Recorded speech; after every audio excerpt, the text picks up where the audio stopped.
Mtazamaji, kama nilivyotangulia kukuambia hapo awali kwamba tutakuwa na watu mbalimbali hapa. Tumekutana na makamu mwenyekiti wa UVCCM Comrade Rema Sombi. Habari yako? Salama sana. Hongera kwa kazi. Nashukuru. Hongera. Alhamdulillah. Salama. Comrade, sisi tungependa kujua mkutano mkuu maalum wa CCM, ajenda ni nini? Leo tunaongea nini? Nashukuru sana, nami nitumie fursa hii kuwapongeza Mama Samia Support kwa namna ambavyo mnaonyesha jitihada kumuunga mkono Dr. Samia Suluhu Hassan. Na kabla sijasema chochote, nitoe rai kwa vijana wote wa Tanzania, pande zote mbili za muungano, bara na visiwani. Tuendelee kuwaunga mkono viongozi wetu wa serikali ya awamu ya 6 na serikali ya awamu ya 8 ili tusongeshe mbele gurudumu la maendeleo ndani ya taifa letu. Nijikite katika swali lako la msingi. Kipekee kutokana na umaalum wa mkutano wa leo, ajenda kubwa naziona zimejikita katika taswira mbili. Taswira ya kwanza ni kwenda kupokea mabadiliko madogo ya katiba yetu ya Chama cha Mapinduzi. Lakini kipekee kwenda kusomewa na kuweza kujionea namna ambavyo utekelezaji wa ilani umefanyika kwa pande zote mbili za muungano. Haya ndio mambo makubwa mawili ambayo tutaenda kuwa nayo katika mkutano wetu huu wa siku mbili, kwa siku ya leo na siku ya kesho. Na niwatoe shaka, tukizungumza utekelezaji wa ilani, hakika umefanyika kwa kiwango kikubwa sana ndani ya taifa letu, na umetugusa sisi vijana kwa mchango mkubwa sana. Dhamira ya Mheshimiwa Rais, na mara zote amekuwa akizungumza, hata jana kwenye uwekaji wa jiwe la msingi katika jengo la Chama cha Mapinduzi hapa makao makuu ya chama Dodoma, ameeleza juu ya vijana. Yote yanayofanywa yanagusa umri wa rika la vijana. Kwa hiyo inaonyesha ni kwa namna gani sisi ndio taifa la kesho.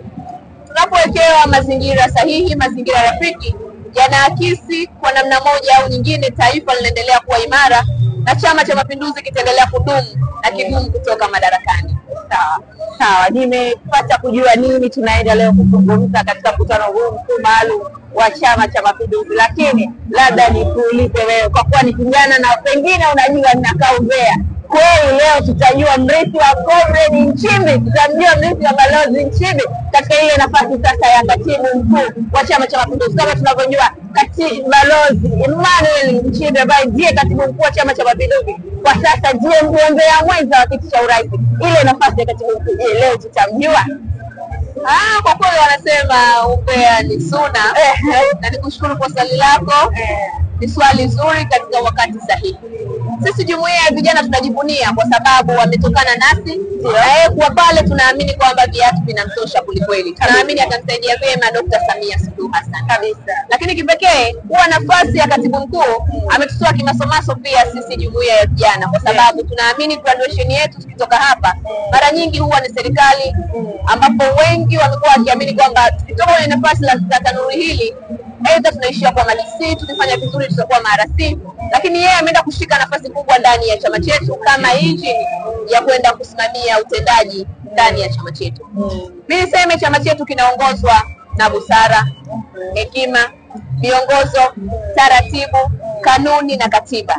Kwa kipekee itoshe kusema kwamba hivyo vyote vitazingatiwa kuelekea wakati huo, na wakati bado, kwa sababu kampeni tunakusudia rasmi mapema mwanzoni mwa mwezi wa 9 kuelekea wa 10 kabla ya uchaguzi mkuu. Kwa tunaamini chama ni vikao. Vikao vitakapoketi, basi hilo umbwe lote lililopo nje litakwenda kuzima na tutapata kufahamu ndani ni mrefu. Lakini leo ajenda ni hizo kama ambazo nimezieleza. Rema Sombi, kumalizia tu tuombe wafikishie salamu wapinzani wa Chama cha Mapinduzi. Hebu waambie hiki chama ni cha